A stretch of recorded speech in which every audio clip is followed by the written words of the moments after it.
Everyone, তো নিয়ে চলে এলাম দেখো পাস্তা রেসিপি। তো কে কীভাবে পাস্তা রান্না করো কমেন্টে কিন্তু জানিও। তো আমি রান্নাটা শুরু করছি। তো এখন জলের মধ্যে দিয়ে দিচ্ছি পাস্তাগুলি। দেখো তো এখানে আমি সিদ্ধ করে নিচ্ছি পাস্তাগুলি। এখানে নিয়ে নিয়েছি পেঁয়াজ আর কাঁচামরিচ, এগুলি কেটে নেব।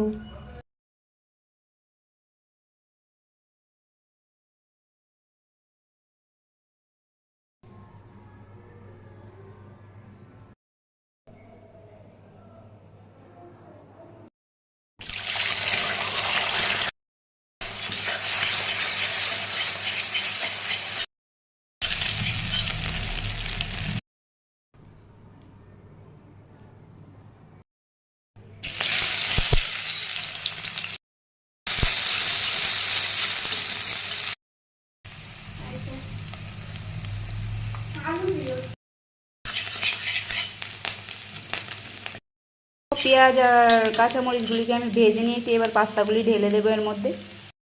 রাখা পাস্তাগুলি সব এর মধ্যে ঢেলে দিচ্ছি, এক এক করে অল্প অল্প করে পাস্তাগুলি এর মধ্যে ঢেলে দিচ্ছি। পাস্তাগুলি মিশিয়ে নেব পেঁয়াজ আর মরিচের সঙ্গে। তো পাস্তার সঙ্গে তো মশলা নেই, তাই আমি ম্যাগি মশলা এনে এর মধ্যে মিশিয়ে দিচ্ছি।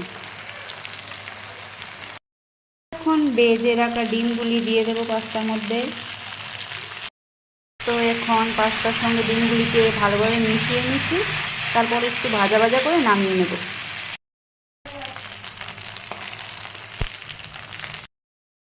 লাস্ট মাস রেডি হয়েছে, এবার খাওয়ার পালা। দেখো ফাইনালি রেডি। তো কেমন হলো কমেন্টে জানিও।